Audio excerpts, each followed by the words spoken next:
শীতকাল মানেই পিঠা উৎসব। আর পিঠা উৎসব মানেই খেজুরের গুড়। খেজুরের গুড় ছাড়া তো কোনো পিঠা উৎসবই সম্ভব না। তবে আমাদের মনে একটা সংশয় থেকেই যায়, আমরা যেই গুড়টা বাজার থেকে কিনি, সেটা কি আসলেই ভেজালমুক্ত, হাইড্রোজমুক্ত বা চিনিমুক্ত গুড়টাই কি আমরা পাইতেছি? আসলে এমন একটা আশঙ্কা আমাদের সবার মনেই কিন্তু থেকে থাকে। সেই আশঙ্কা দূরকরণের উদ্দেশ্যেই আমাদের চাষি ভাইয়েরা কিভাবে আমরা দিনরাত পরিশ্রম করে আপনাদের হাতে একদম বিশুদ্ধ, সম্পূর্ণ ভেজালমুক্ত যে গুড়টা তৈরি করে আপনাদের হাতে পৌঁছে দিচ্ছি, সেটারই একটা ডকুমেন্টারি বলতে পারেন বা শর্টকাট বলতে পারেন, একটা ভিডিও আমরা তৈরি করতেছি।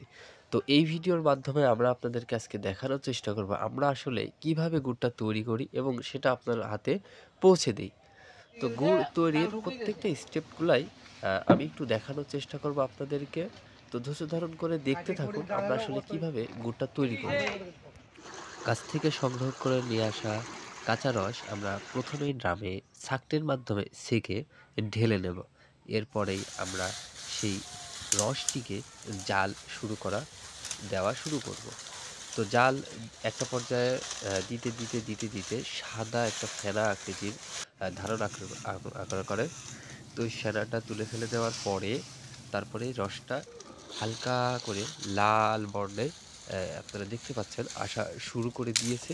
তো এমন যখন লাল বর্ণ আসতে থাকে, তখন একটা পর্যায়ে আমরা জাল দিতে যখন এটা ঘন আকার ধারণ করে, তখন এটা দেখি। দেখার পরে যে এটা আসলে গুড় তৈরি করার জন্য পর্যাপ্ত ঘন হয়েছে কিনা।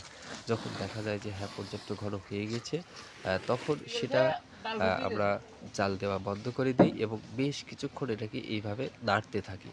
নাড়তে একটা পর্যায়ে যখন এটা আরো অনেক বেশি কালারফুল এবং ঘন হয়ে চলে আসে, তখন আমরা সম্পূর্ণ ড্রামটিকে নিচে নামিয়ে নিয়ে আসি।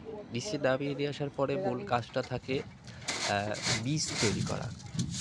তো এখন যেটা দেখতে পাচ্ছেন, এটা হচ্ছে বীজ তৈরি করা হচ্ছে। একটু কাঁচা গুড় নিয়ে এটাকে ডলে এভাবে ডলে এইটাকে আসলে শক্ত করতে একটা পর্যায়ে এটার যেই আকার ধারণ করে, এটাকে মূলত আমাদের ভাষায় বীজ গুড় বলা হয়। আপনাদের ভাষায় এটাকে চকলেট গুঁড়ও বলা হয়। অনেকে চকলেট গুঁড়ো বলে। তার কারণ হচ্ছে এটা জিহ্বাতে দেওয়ার সাথে গলে যায়। এটার স্বাদ আ নরমালি পাটালি গুড় থেকে অনেক বেশি ভালো হয়ে থাকে। তো এই বীজ গুড়টা বানানোর শেষে এটা কিছুটা বানিয়ে নেওয়ার পরে এটা আসলে ওই মূল গুড়টার সাথে মিশিয়ে নিতে হয়। না হলে আসলে এই পাটালি গুড়টা তৈরি হয় না। তো ওই গুড়টার সাথে মিশিয়ে নেওয়ার পরে এটা আমরা এই মাটির পাত্রে ঢেলে নেব। মাটির পাত্রে ঢেলে নেওয়ার পরে এটা আবার ঘুরতে হয়। এটা ঘুঁটা বলে আমাদের ভাষায়। তো এইভাবে নাড়তে হয়। নাড়তে একটা পর্যায়ে যখন এটা আরো বেশি শক্ত হয়ে আসে, তখন এটা আমরা এভাবে বাটির মাধ্যমে ওজন করি। বাটিতে বা ফয়েলে বা খালি শুধু নাড়িয়েও করে থাকি, যেটা কোনো প্যাকেট বাদে হয়ে থাকে।